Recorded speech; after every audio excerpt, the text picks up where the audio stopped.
आपल्या सगळ्यांना माहिती आहे की बारामतीमध्ये हॅपी स्ट्रीटचं आयोजन करण्यात आलेलं आहे। हे यावर्षीचं दुसरं वर्ष आहे। आपल्याला माहिती आहे की इथे सगळ्या विविध खेळांचं आयोजन करण्यात येतं।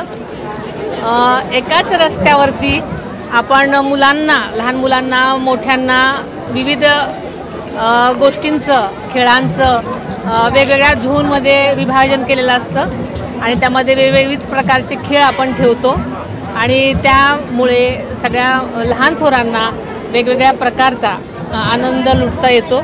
अशा प्रकारचा आपण एकच छोटासा रस्ता काही तासांसाठी त्या रस्त्यांवरती आपण वेगवेगळ्या गोष्टी ठेवल्यामुळे संबंध बारामतीकरांना आनंद लुटता येतो आणि हे आपलं दुसरं वर्ष आहे।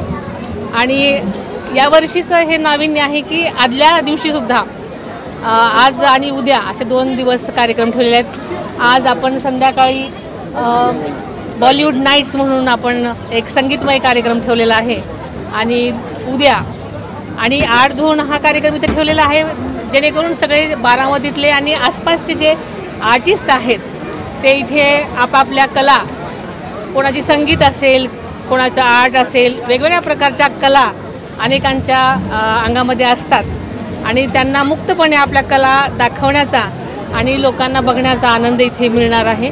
आणि आपण बघितलेलंच आहे की मगाचपासून कोण पुतळे बनवत आहे, कोणी ड्रॉइंग करते, कोणी ऑइल पेंट करते, कोणी कॅलिग्राफी करते, अशा वेगवेगळ्या कला आहेत, कोणी सिंगिंग करते, कोणी बासरी वाजवते, अशा अनेक कला इथे सादर केलेल्या आहेत। स्केटिंगवाली मुलं आपण पाहिली, सायकलवाले आहेत आणि उद्या अजून सरप्राईज आहेत। आता उद्या आपण सकाळी बघालच।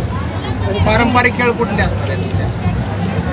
आपण पारंपरिक म्हटलं तर खरं सांगायचं तर योगा हा अनादी कालापासून आपल्याकडे चालत आलेला आहे। योगाचं महत्त्व तर आपल्याला माहितीच आहे। शरीरासाठी आणि कोविडनंतर तर आरोग्याचं महत्त्व आपल्याला माहितीच आहे।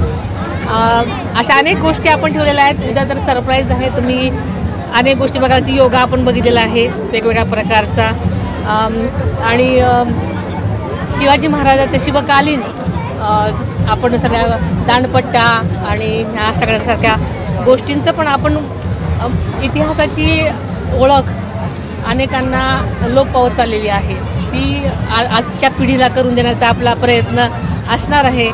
आधुनिक आणि पौराणिक आणि आपले पारंपरिक सगळ्याच गोष्टी आपण दाखवण्याचा आपण इथे प्रयत्न करणार आहोत आणि आपल्याला दिसत आहे किती प्रचंड प्रमाणात गर्दी आहे आणि मला असं वाटतं उद्या असाच आनंद घेण्यासाठी संबंध बारामतीकर इथे अगदी सागरासारखे लोटणार आहेत।